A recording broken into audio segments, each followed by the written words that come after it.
Salam alaikum. Dans cette vidéo, on va aborder la leçon des épithéliums glandulaires qui a été présentée par la professeure Mernissi. Parmi les abréviations qu'on va utiliser fréquemment dans cette vidéo sont donc G, c'est glande, et CE, c'est un canal excréteur. D'accord? Donc, comme introduction, on va parler des types de glandes qu'on retrouve, trois types essentiels de glandes. Donc, le premier type de glande, c'est les glandes qui sont endocrines. C'est quoi les glandes endocrines? Ils ne possèdent pas de canal excréteur parce qu'ils sont enfouis dans les vaisseaux sanguins. D'accord? Donc ça, c'est de 1. Deuxièmement, on a le deuxième type qui est les glandes amphicrines. Ce sont des glandes qui sont endocrines et exocrines. Ils sont de deux types.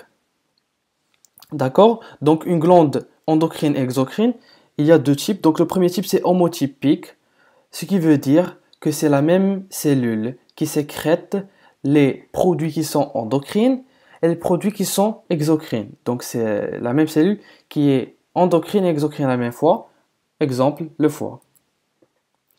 Deuxièmement, on a le type hétérotypique, ce qui veut dire il y a sécrétion par deux types de cellules qui sont différentes. Exemple, le pancréas. Et dernièrement, les glandes qui sont exocrines, ils contiennent des canaux excréteurs, mais pas toujours. Donc, on va différencier entre deux types essentiels des glandes exocrines. Ça c'est comme un troisième point. Ce qui concerne les glandes exocrines, on les classifie par trois critères qui sont pas très importants, mais il faut les retenir. Donc, premièrement, on a le mode de libération de produits. Deuxièmement, le canal excréteur, est-ce qu'il est présent et c'est quoi sa morphologie dans cette glande. Troisièmement, les unités fonctionnelles sécrétrices, on parle des cellules et leur morphologie. Et quatrièmement, on parle de la nature du produit sécrété. Il y a deux natures qu'on va retrouver antérieurement. Premièrement, le mode de libération. On a trois modes de libération. Pour mettre les choses claires, il y a trois modes de libération. Donc, premièrement, le mode mérocrine ou écrine, c'est écrit entre parenthèses. C'est un mode de libération qui est exocrine, exocytose. Je m'excuse, c'est exocytose. Et il n'y a pas de perte de matériel cytoplasmique. Exemple, on a les glandes salivaires qui donnent la salive et le pancréas qui est exocrine. Les cellules qui sont exocrines. Deuxièmement, apocrine, comme son nom l'indique, apo, ça veut dire le pôle apical. D'accord? Donc, il y a une exocytose de la partie apicale. La partie apicale se détache avec des sécrétions.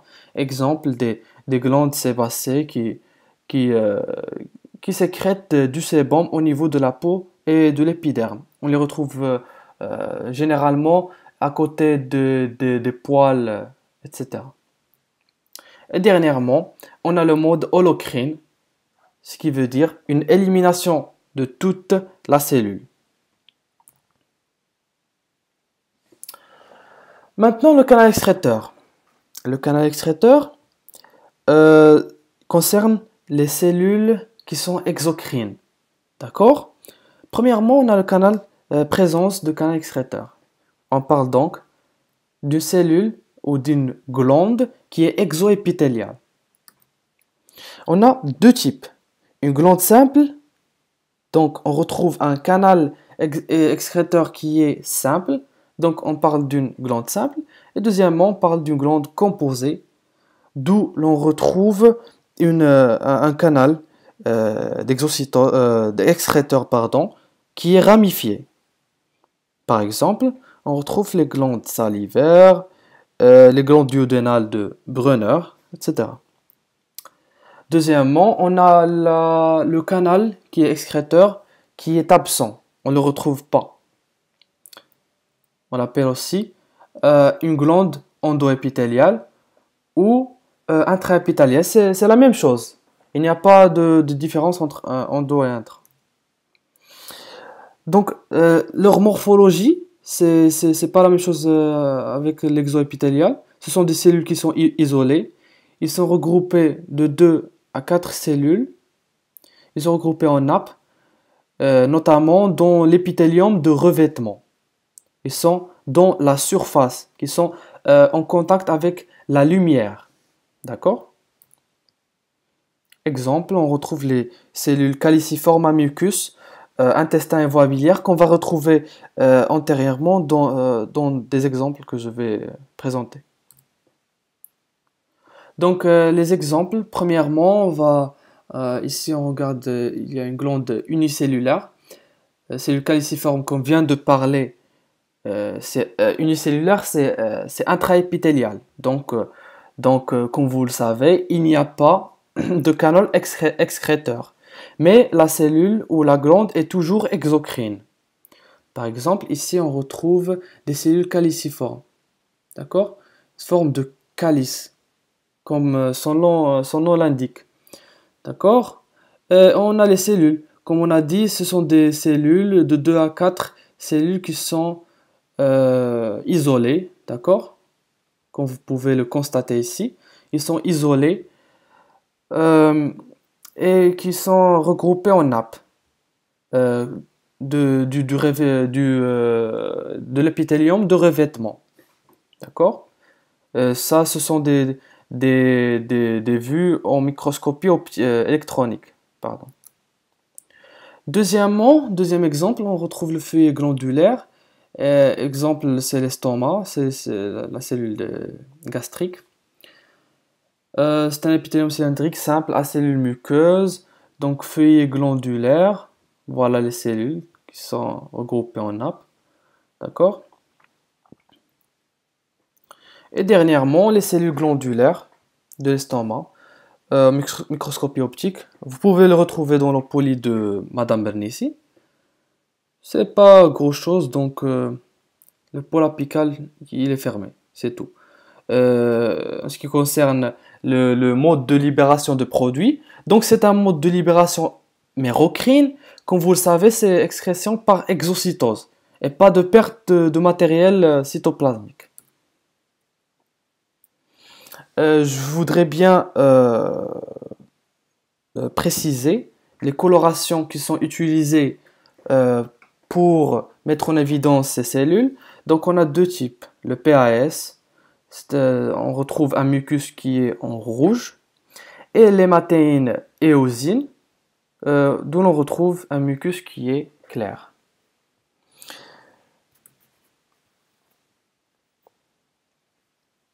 D'accord, donc maintenant ce sont des glandes qui sont de Lieberkühn dans l'intestin, les cellules entérocytes. On retrouve un canal simple, je ne sais pas est-ce que vous pouvez le voir clairement, mais apparemment dans le poly de la professeure, on le voit clairement, c'est un canal simple. Donc on parle de glande qui est simple. D'accord?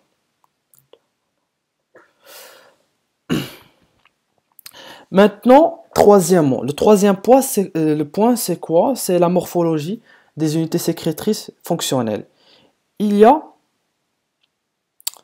donc il y a plusieurs points qu'on va aborder, pardon. Déborder. Donc voilà, on a le tube qui est soit simple, soit contourné, soit ramifié. Je précise qu'il y a juste trois types. Deuxièmement, on retrouve des acinus qui sont en pluriel, on dit qui sont des acinus. Et l'acinus, d'accord? Ou bien tubulo-acineux, c'est un mix entre le tube et les acinis, d'accord? D'accord. Maintenant, on retrouve une photo qui résume tout cela. Donc, premièrement, dans la photo légendée en lettre A, on retrouve une structure qui est ronde, je dirais qui est ronde, une structure, voilà, ronde. On retrouve une lumière dans le dedans. On parle donc des acinis, d'accord? Toute structure ronde dans une glande, on parle de acini. Deuxièmement, on retrouve, c'est un tube, comme vous pouvez le constater. Donc c'est tubulo et il est contourné. Donc on parle de tubulo contourné. C, comme vous pouvez le constater, c'est vraiment très simple. C'est une tubuleuse, donc c'est un tube et c'est simple. Donc on parle de tubuleuse simple, c'est facile. D, c'est donc on retrouve plusieurs tubes simples. Voilà, c'est 1, 2, 3, donc c'est plusieurs. Donc on parle donc des tubuleuses ramifiées. Comme ce qu'on a étudié en chimie, donc c'est ramifié. Il y a plusieurs ramifications euh, concernant les tubes sécrétrices. Maintenant, la lettre E, donc on retrouve des tubes plus des acinis. Donc on parle bien évidemment des acineuses, donc des tubulos, je m'excuse, des tubulo-acineuses. D'accord? Et F, je tiens à préciser que toute forme qui est ronde et qui a une structure qui est large, on parle des alvéoles. Donc F, c'est une alvéole. Maintenant, on va voir un autre exemple. D'accord. Donc la lettre A, elle représente euh, donc c'est une structure qui est droite. On parle de tubuleuse. Voilà. On parle de tubulaire. Voilà, tubuleuse ou tubulaire. D'accord. B, comme on a dit précédemment, une forme arrondie, on parle d'acini. Et C, une forme, je m'excuse, une forme qui est ronde et qui est une forme qui est ronde et qui est large. On parle de d'alvéole. Donc A, c'est tubulaire. B, c'est acineuse. C, c'est alvéolaire. Maintenant, je vais donner un autre exemple des glandes cutanées. D'accord, ces glandes cutanées, on les retrouve dans la peau.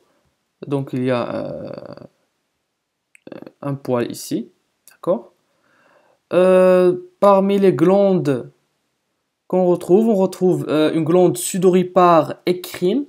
Donc c'est le mot de délibération, c'est mérocrine ou écrine comme on l'a décrit avant, c'est par exocytose. Glande sébacée qui produit du sébum. Une autre glande sudoripare apocrine. Qu'est-ce que vous pouvez constater ce qui concerne ces deux glandes? Ce que je peux constater personnellement, c'est qu'ils sont contournés. Ça c'est de 1. Ils sont contournés, donc on parle de tubuleuse contournée. Nature du produit sécrété. On a trois types de produits. Donc premièrement, c'est sérum. Et ça se passe par la glande séreuse. Pardon. D'accord. Donc, c'est un petit résumé et qui est comme celui du poly, mais avec quelques résumés. Donc, la glande séreuse, elle produit des protéines, notamment des enzymes, comme le pancréas qui produit de l'insuline. Et l'insuline, c'est une protéine, comme vous le savez. Deuxièmement, c'est une cellule, la forme, sa morphologie, c'est une cellule pyramidale et prismatique. On va le retrouver après cette diapo, Inch'Allah. Noyau arrondi, donc la partie basale ou moyenne. En moyenne, on retrouve le noyau à la partie basale ou moyenne. Le pôle apical, on retrouve des grains du zymogène. Ce sont des grains qui se sécrètent par exocytose. Dernièrement, le pôle basal, on retrouve une basophilie basale car le pôle est riche en réticulum endoplasmique granuleux. Deuxièmement, on retrouve la séromuqueuse, je m'excuse, le séromuqueux, c'est par la glande séromuqueuse, bien évidemment. Et dernièrement, c'est un produit muqueux par une glande muqueuse. D'accord? Elle produit du mucus, c'est un produit glucidique. Je m'excuse, c'est pas glucidique, c'est glucidique. Un noyau aplati et refoulé à la base. Troisièmement, un aspect clair de la mucine en coloration hématéine et eosine. Et dernièrement, en rouge en coloration PAS. PES. D'accord? Ici, on retrouve les deux cellules face à face. Donc la cellule séreuse, elle contient dans le pôle apical des grains de zymogène. D'autre part, on retrouve des grains de mucus dans la cellule muqueuse. Dans la cellule séreuse, le noyau est refoulé. Je m'excuse, le noyau il est à la partie moyenne ou basale. On retrouve des mitochondries aussi. Voilà, donc pour la cellule muqueuse, c'est aplati, refoulé à la base, d'accord? Tous les deux sont exposés à la lumière, d'où elle expose leurs produits euh, formés dans ces cellules, d'accord? Ici, on a d'autres photos qui sont présentes dans le polycopier, mais qui sont en couleur cette fois-ci. La cellule séreuse. Donc la cellule séreuse, c'est de forme, je dirais, acinie.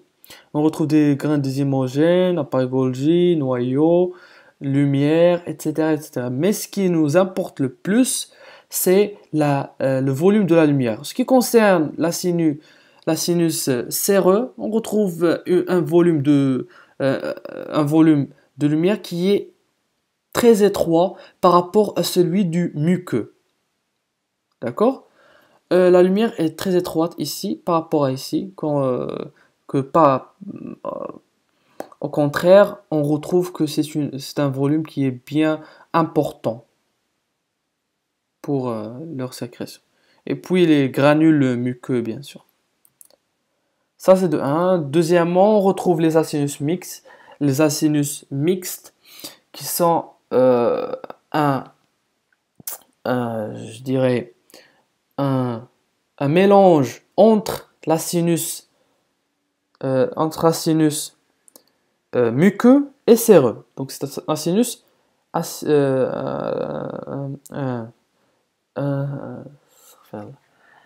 un sinus qui est séro-muqueux. D'accord? Voilà. Donc ça c'est un croissant séreux, la cellule séreuse. Et ça c'est la zone acinus muqueuse. Donc c'est la cellule muqueuse.